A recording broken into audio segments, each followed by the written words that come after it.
নবী করিম সাল্লাল্লাহু আলাইহি ওয়াসাল্লাম বলছেন, বনি ইসরাইলের 3 জন লোক একবার রওনা হয়েছিল কোথাও যাওয়ার পথে। তারা এক পাহাড়ি এলাকা দিয়ে যাচ্ছে। ঝড় শুরু হলো। ঝড়ের থেকে বাঁচার জন্য, আত্মরক্ষা করার জন্য তারা একটি গুহার মধ্যে আশ্রয় নিল। হঠাৎ করে বিশাল এক প্রস্তর খণ্ড উপার থেকে গড়াতে গড়াতে এসে গুহার মুখকে বন্ধ করে দিল। এখন 3 জন লোকের একজনও এখান থেকে বেরোবার আর কোনো পথ নাই। 3 জন লোক মরে যাবে, জীবন সম্পর্কে হতাশ হয়ে তারা কাঁদাকাটি শুরু করলো।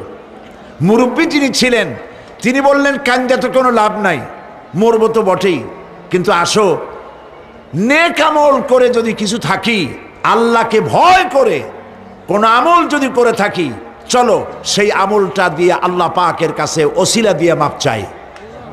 ওই যে সেদিন বলছিলাম, অবতাকু ইলাইহিল ওসিলা মানে পীর ধরা না, অবতাকু ইলাইহিল ওসিলা আয় আমলে সালেহ, নেক কাজের ওসিলা দাও। শুরু হয়ে গেল। একজন বলল, রব্বুল আলামিন তুমি জানো আমার একটা কৃতদাস ছিল, আমাকে না বলে সে পালিয়ে গেল, আর ফেরে না, বছরের পর বছর চলে যায়। আমি তার পাওনা বেতন দিয়ে বকরি কিনেছিলাম, বকরিগুলির বাচ্চা হইল, মাঠ ভরে গেল। অনেক বছর পর ওই কৃতদাস যখন আমার কাছে ফিরে এলো, আমি তাকে বললাম, আল্লাহর বান্দা, এই মাঠ ভরা যত ছাগল দেখতে পাও সব তোমার নিয়ে বাড়ি চলে যাও। সে বলল, মালিক আপনি কি আমার সাথে তামসা করছেন? আমি তো না বলে গেছি আপনার কাছে, পালিয়ে গেছি, আমার তো শাস্তি হওয়া উচিত, আর আপনি আমাকে তামসা করতেছেন। না, তামসা না, তোমার বেতনের টাকা দিয়ে আমি এগুলি কিনেছিলাম, ওগুলোতে বংশ বাড়তে বাড়তে এগুলি হয়ে গেছে, এত হয়ে গেছে, কাজে এটা তোমার, আমি তোমাদেরকে এটা দিয়ে দিলাম, তুমি নিয়ে যাও। লোকটি বলল, রব্বুল আলামিন আমি তো শুধু বেতনের টাকাটাই দিতে পারতাম, আমি তো শুধু ইচ্ছে করলে ওই টাকা দিয়ে যে কয়টা বকরি কিনেছিলাম সেগুলি দিতে পারতাম।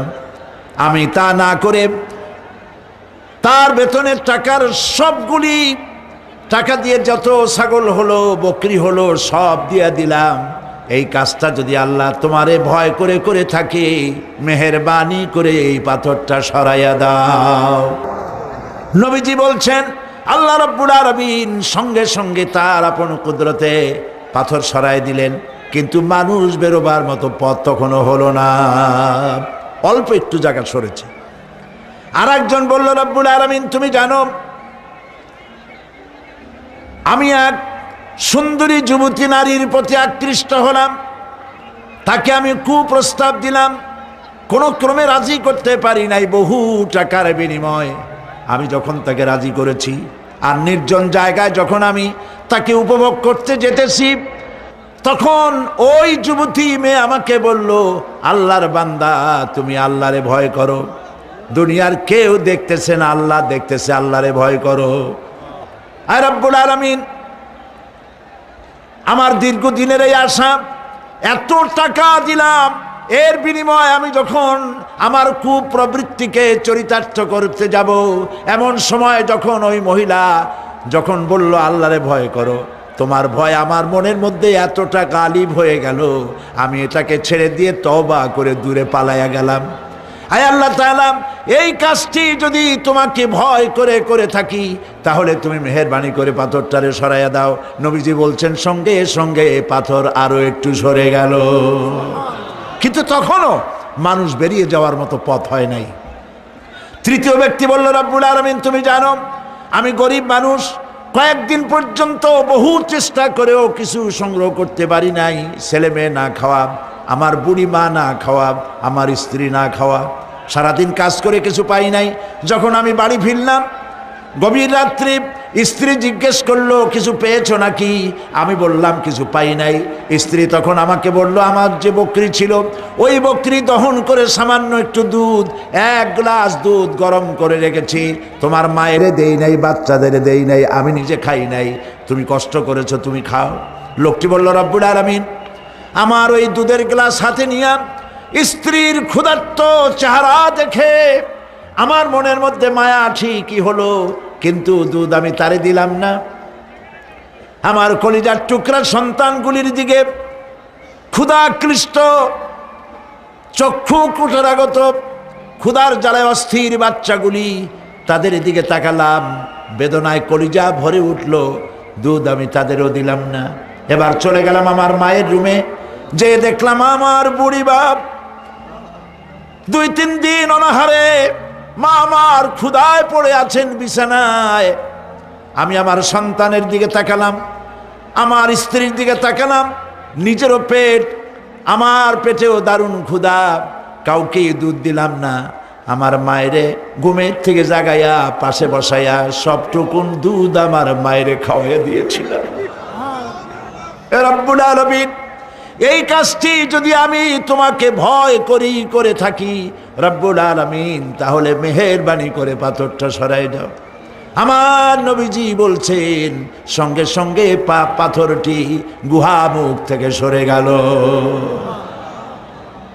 আল্লাহ পাককে ভয় করার, ভয় করে চলার একটি দৃষ্টান্ত, এভাবে অনেক দৃষ্টান্ত হাদিস শরীফের মধ্যে এবং কোরআনের মধ্যে রয়েছে। লোকেরা ভালো বললে এই ভালোটা আল্লাহ গ্রহণ করেন। সেটা কিভাবে?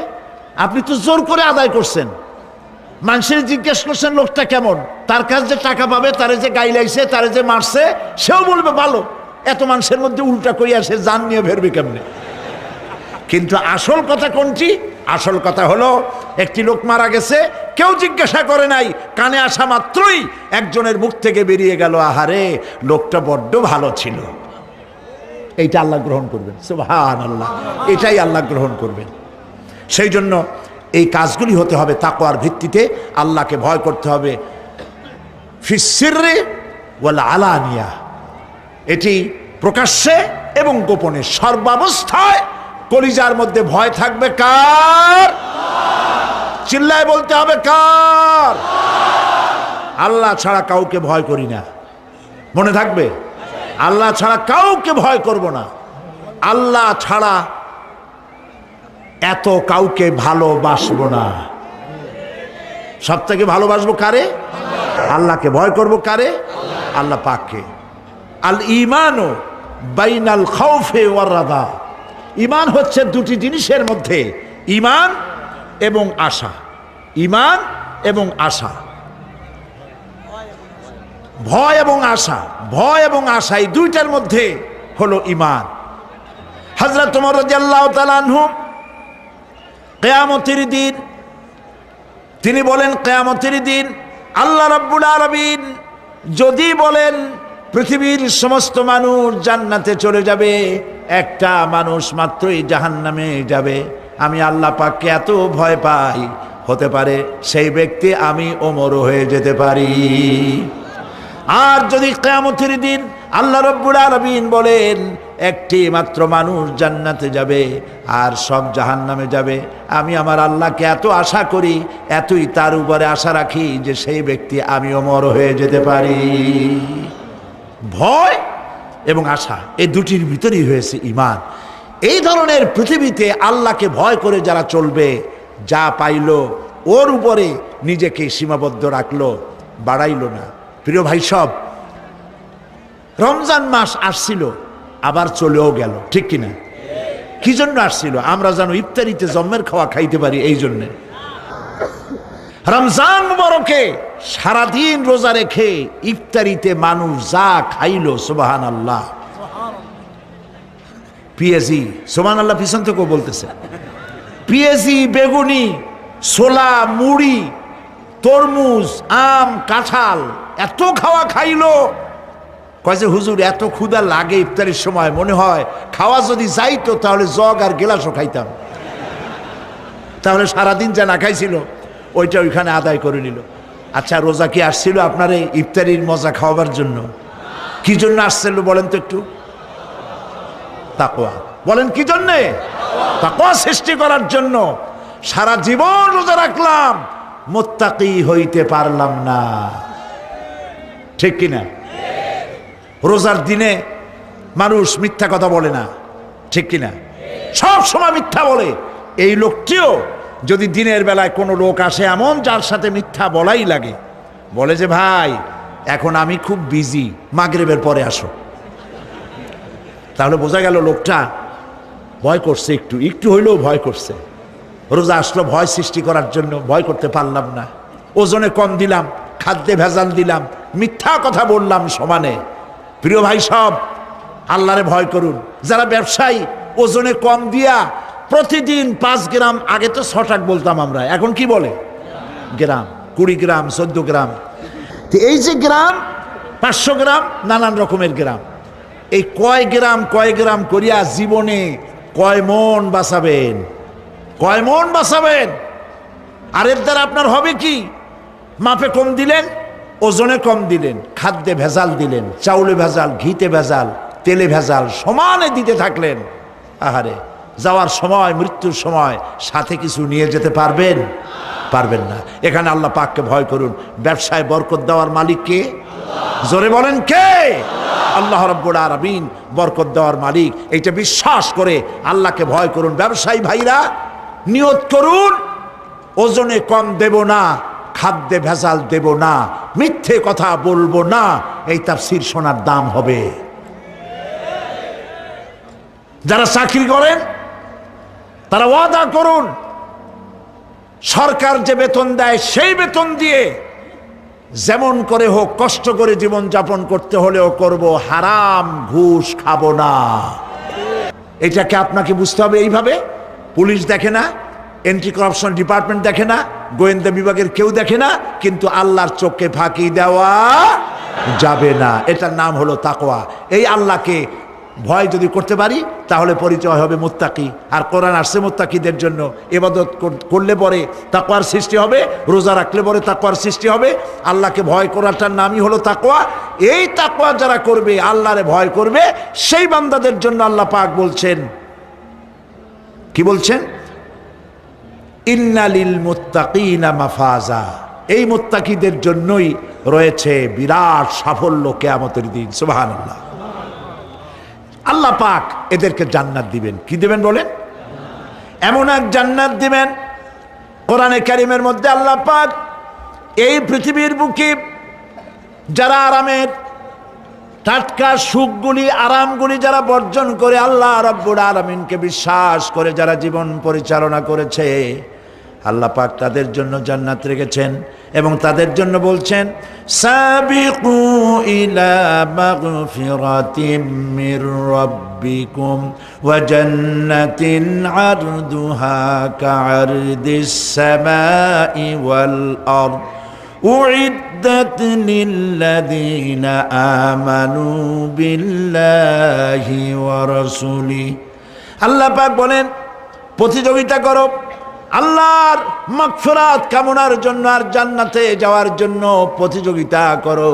আল্লাহর রহমত পাওয়ার জন্য সৎ কাজের প্রতিযোগিতা করো, তাহলে আল্লাহ রাব্বুল আলামিন তোমাদেরকে ক্ষমা করবেন আর তোমাদের জন্য এমন জান্নাত দিবেন যেই জান্নাত আকাশের বিশালতার, জমিনের বিশালতার মতো। এই বিরাট জান্নাত তোমাদেরকে দিবেন। এই জান্নাত চিরস্থায়ী সুখ এবং শান্তির জায়গা হবে। আল্লাহ পাক বলছেন জান্নাত, আল্লাহ পাক ওয়াদা করেছেন মুত্তাকিদের জন্য আল্লাহ পাক জান্নাত দিবেন, যে জান্নাতের ভেতরে রয়েছে মধুর প্রস্রবণ, রয়েছে দুধের প্রস্রবণ, রয়েছে সেখানে স্বচ্ছ পানীয় পানির প্রস্রবণ রয়েছে। এই সুন্দর জান্নাত, ঝর্ণা ধারা আল্লাহ পাক সৃষ্টি করেছেন, বাগ বাগিচা দিয়ে ভরে রেখেছেন জান্নাত। সেই জান্নাতে, জান্নাত হবে এয়ার কন্ডিশন, রৌদ্রের তাপ হবে না সেখানে, রৌদ্রের খরতাপ হবে না সেখানে, ঠান্ডার প্রচণ্ডতা থাকবে না। কিরকম হবে জায়গাটা? আল্লাহ পাক বলছেন, মুত্তাকিনা আলাল আরাইকি লা ইয়ারাউনা ফিহা শামসান ওয়ালা জামহারিরা ودانية عليهم ظلالها وذللت قطوفها تذليلا। আল্লাহ পাক এমন জান্নাত রেখেছেন, সেই আল্লাহ পাক সেই জান্নাতের ভিতরে জান্নাতীরা ঠেস লাগায়া মুখোমুখি অবস্থায় তারা সেখানে বসবে। আর জান্নাতীদের মনের মধ্যে কোনো দুঃখ থাকবে না, পেরেশানি থাকবে না। পৃথিবীতে মানুষের দুঃখ থাকে, পেরেশানি থাকে, সেখানে কোনো দুঃখ আর পেরেশানি থাকবে না। সেই জায়গাটা হবে শীতাতপ নিয়ন্ত্রিত, না শীত না গরম, চির বসন্ত বিরাজ করবে। জান্নাতীরা সেখানে থাকবে। এই সুন্দর জান্নাত আল্লাহ পাক রেখেছেন মুত্তাকীদের জন্য। সুবহানাল্লাহ। সব শেষে কাফেরদের জন্য জান্নাত হবে, জাহান্নাম হবে চিরকাল। খালিদিনা ফিহা আবাদান, চিরকাল কাফেরেরা জাহান্নামে থাকবে। কিন্তু যারা একবার বিশ্বাসের সাথে উচ্চারণ করেছে লা ইলাহা ইল্লাল্লাহু মুহাম্মাদুর রাসূলুল্লাহ, লা ইলাহা ইল্লাল্লাহু মুহাম্মাদুর রাসূলুল্লাহ। জীবনে বিশ্বাসের সাথে এই কালেমা যে উচ্চারণ করেছে, মুখ দিয়া বিশ্বাস করেছে, তার পাপের সব শাস্তি শেষ হয়ে যাওয়ার পর আল্লাহ পাক তাকে মুক্ত করবেন জাহান্নাম থেকে। আল্লাহ পাককে ভয় করে পৃথিবীর সমস্ত পাপ থেকে যারা নিজেকে রক্ষা করবে, আল্লাহ তাদের জন্য এই জান্নাত রেখে দিয়েছেন। সুবহানাল্লাহ। সেই জান্নাতের রিসিপশন আপনারা আন্দাজ করতে পারবেন না। রিসিপশন কারে কয়? কি এর প্রধানমন্ত্রী আর প্রেসিডেন্ট, 4-5টা পুলিশ আর আর্মি এসে একটা ফট করে সেলুট মারলো, বা শেষ হয়ে গেল, এরকম না। জান্নাতীদেরকে রিসিপশন দেওয়া হবে। জান্নাতীরা যখন আল্লাহর হুকুমে জান্নাতের দিকে যেতে লাগবে, আর যখন জান্নাতের কাছে চলে যাবে, আল্লাহ রাব্বুল আলামিন শোনায় দিচ্ছেন হাত্তা ইযা জাউহা ফুতিহাত আবওয়াবুহা ওয়া ক্বালা লাহুম খাজানাতুহা সালামুন আলাইকুম তিবতুম ফাদখুলুহা খালিদিন। সুবহানাল্লাহ। জান্নাতীরা যখন জান্নাতে প্রবেশ করার দরজার মুখোমুখি হবে, দ্বার রক্ষীগণ তখন বলবে সালামুন আলাইকুম, আল্লাহর শান্তি তোমাদের উপরে বর্ষিত হোক। সুবহানাল্লাহ। দুনিয়ার টাটকা টাটকা সুখগুলি 2 পা দিয়ে ঠেলে দিয়েছো, টাটকা সুখগুলি গ্রহণ করো নাই, হারাম খাও নাই, আল্লাহর দ্বীন কায়েমের জন্য রক্ত দিয়েছো, জীবন দিয়েছো, কষ্ট করেছো, আল্লাহকে ভয় করেছো। আমাদের সালাম গ্রহণ করো, জান্নাতের মধ্যে ঢুকে যাও চিরকালের জন্য। সুবহানাল্লাহ। আর বাইরে হওয়া লাগবে না, চিরকাল এই জান্নাতের মধ্যে তোমরা বসবাস করতে পারবে। আল্লাহ রাব্বুল আলামিনের ফেরেশতারা বলে দিবেন। জান্নাতের মধ্যে আল্লাহ পাক হুরদের সঙ্গে জান্নাতীদের বিয়ের ব্যবস্থা করে দিবেন। কোরআনে কারিমে আল্লাহ পাক বলেন মুত্তাকিইনা আলা সুরুজিম মাসফুফাতিন ওয়া যাওয়াজনাহুম বিহুরিন ঈন। সামনাসামনি ভাবে সাজানো সারি সারি আসন সমূহের উপর তারা ঠেস লাগায় বসে থাকবে, আর আল্লাহ রাব্বুল আলামিন হুরদের সাথে জান্নাতীদের বিয়ের ব্যবস্থা করে দিবেন। যেসব হুরের সঙ্গে বিয়ে হবে তাদের আল্লাহ পাক বিবরণ দিচ্ছেন কি রকম হবে তারা।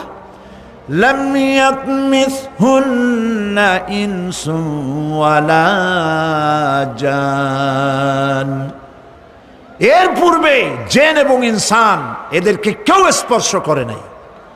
কি রকম তারা? কাআন্নাহুন্নাল ইয়াকুতু ওয়াল মারজান, যেমন ঝিনুকের ভিতরে মণিমুক্তা থাকে, এইভাবে আল্লাহ পাক তাদেরকে পবিত্র করে রেখে দিয়েছেন। হে আমার বান্দারা, লা খাউফুন আলাইকুমুল ইয়াউম, আজ আর কোনো ভয় নাই। সুবহানাল্লাহ, সুবহানাল্লাহ। আজ আর কোনো ভয় নাই, কোনো চিন্তাও নাই, আরামে এই জান্নাতের মধ্যে বসবাস করো। এরপরে আল্লাহ পাক জিজ্ঞেস করবেন, ও আমার জান্নাতীরা, আমি যেসব ওয়াদা করছিলাম আমার ওয়াদা মোতাবেক সমস্ত নিয়ামত পেয়েছো? তারা বলবে হ্যাঁ পেয়েছি, সব নিয়ামত আপনার ওয়াদা মোতাবেক সব পেয়েছি। আল্লাহ রাব্বুল আলামিন বলবেন সব পাও নাই, ওয়ালাদাইনা মাজিদ, আমার কাছে আরো বেশি আছে। সুবহানাল্লাহ, আমার কাছে আরো বেশি আছে। জান্নাতীরা ভাবতেও পারবে না সেই নিয়ামতগুলি কি। প্রিয় ভাই সব, সেই মুহূর্তে আল্লাহর নবী মুহাম্মদ রাসূলুল্লাহ সাল্লাল্লাহু আলাইহি ওয়াসাল্লাম বলবেন রব্বুল আলামিন, আমার উম্মতেরা জান্নাতীরা বুঝতে পারে নাই আপনার কাছে কি নিয়ামত আরো বেশি আছে। আমার এই উম্মতেরা জান্নাতীরা আপনার ওয়াদা মোতাবেক সব পেয়েছে, কিন্তু একটি জিনিস এখনো তাদের কিসমতে হয় নাই। সেই জিনিসটা হলো যারা তার রবকে না দেখে শুধু কোরআন আর হাদিসের কথা শুনে আরবের ঘুম হারাম করে তাহাজ্জুদের নামাজ আদায় করেছিল, চোখের পানি ফেলেছিল, যারা জান্নাত দেখে নাই, জাহান্নাম দেখে নাই, আপনাকে ভয় করে যারা জীবন পরিচালনা করেছিল, যারা আপনাকে দেখে নাই, না দেখে শুধু কোরআন হাদিস বিশ্বাস করে যারা অকাতরে নিজেদের জীবন বিলায় দিয়েছিল, এই জান্নাতীরা এখন পর্যন্ত তার রবকে দেখতে পারে নাই। আল্লাহ রাব্বুল আলামিন তার সামনে থেকে ৭০,০০০ পর্দা সরে যাবে। আল্লাহ পাক বান্দাদের আরজি পুরা করার জন্য জান্নাতীদের সামনে তিনি জালোয়া ফরোজ হবে। কোরআন শরীফের ভিতরে আল্লাহ পাক বলেন জান্নাতীরা তারা আল্লাহর দিকে, জান্নাতীরা তার রবের দিকে তাকিয়ে থাকবে, আর রব তার বান্দাদের দিকে তাকায়া থাকবে।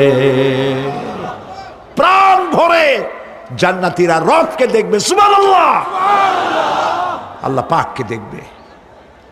প্রাণ খুলে আজ দোয়া করি রব্বুল আলামিন, জান্নাতের যেই পরিবেশে যেই জায়গায় তুমি দয়া করে তোমার গোলামদেরকে তুমি নিজেই দর্শন দিবে, দেখা দিবে। মনিব গো, ও আমাদের রব, আজ এই বিশাল জনসমুদ্র নিয়ে তোমার দরবারে আবেগ ভরা কণ্ঠে বলি, যেই অনুষ্ঠানটি তুমি এমন মুবারক অনুষ্ঠান করবে যেখানে তুমি জান্নাতীদেরকে দেখা দিবে, ওই জান্নাতের কোনো একটি, ওই অনুষ্ঠানের কোনো একটি কোনায় কানায় আমাদেরকেও দাঁড় করাইয়া দেখার তৌফিক। প্রিয় ভাই সব, আল্লাহ রাব্বুল আলামিন মানুষের সামনে এত সব নিয়ামত রেখেছেন, এই জান্নাত দান করবেন। এরপরে আল্লাহ রাব্বুল আলামিন কোরআনে কারীমের মধ্যে বলেছেন রব্বিস সামাওয়াতি ওয়াল আরদি ওয়া মা বাইনাহুমার রাহমানি লা ইয়ামলিকুনা মিনহু খিতাবা। এসব পুরস্কার রয়েছে তোমাদের সেই রবের পক্ষ থেকে যিনি আকাশ আর জমিনের মালিক। সুবহানাল্লাহ বলবেন। কোন খাজা বাবা, কোন মাওলানা, কোন মুহাদ্দিস, কোন বুজুর্গ আপনাকে সুপারিশ করতে পারবে না যদি না আল্লাহ পাক তাকে কথা বলার তৌফিক না দেন। মনে থাকবে এটা। আয়াতুল কুরসির ভিতরে আমরা পড়ি মান যাল্লাযী ইয়াশফাউ ইনদাহু ইল্লা বিইজনিহি। আল্লাহ পাক বলেছেন কিয়ামতের দিন আল্লাহর দরবারে কার সাহস আছে কথা বলতে পারে। মান যাল্লাযী ইয়াশফাউ ইনদাহু ইল্লা বিইজনিহি, আল্লাহর অর্ডার ছাড়া, হুকুম ছাড়া আল্লাহর সামনে কথা বলার সেদিন কেউ থাকবে না। সুবহানাল্লাহ, কেউ কথা বলতে পারবে না। সুপারিশ করতে হবে আল্লাহ যারে বলেন তুমি করো, অমুকের জন্য করো, সেই ব্যক্তি শুধু তার জন্যই করতে পারবে, আর কেউ কথা বলতে পারবে না। সেই কঠিন হাসরের ময়দান, যেদিন শুধুমাত্র আল্লাহ পাক কথা বলবেন, আর যারে বলতে বলবেন সেই কেবলমাত্র বলতে পারবে। সুপারিশ এটি আল্লাহ পাক কিয়ামতে পারমিশন দিলে বলা যাবে। হযরত ইব্রাহিম আলাইহিস সালাম হযরত ইব্রাহিম আলাইহিস সালাম কিয়ামতের দিন তার নিজের পিতা সম্পর্কে সুপারিশ করবেন, রব্বুল আলামিন আমার আব্বার জন্য সুপারিশ করতেছি, মেহেরবানি করে জাহান্নাম থেকে তারে আপনি রক্ষা করুন। আল্লাহ রব্বুল আলামিন বলবেন, ইব্রাহিম তোমার সুপারিশ মঞ্জুর হবে না। প্রিয় ভাই সব, একটু মাথা খাটান, চিন্তা করেন। উলুল আযম পয়গম্বর, জাতির পিতা। কে জাতির পিতা? চিল্লায় বলুন, কলিজা সাফ করে ফেলুন। মুসলমানদের জাতির পিতা হাফিজ হাবি কেউ হতে পারে না।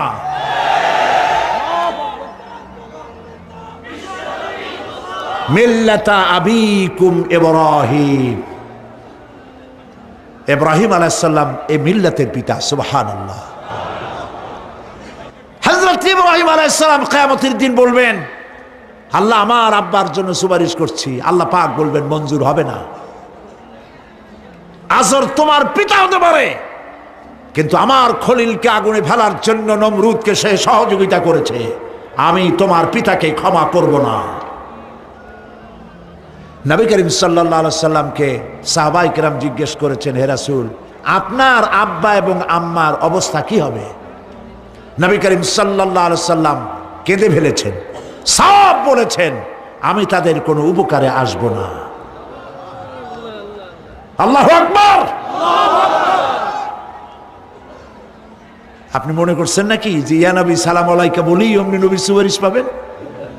এত সহজ। কতগুলা রসগোল্লা খাইলেন আর বড় একটা মিছিল করলেন আর অমনি চলে যাবেন?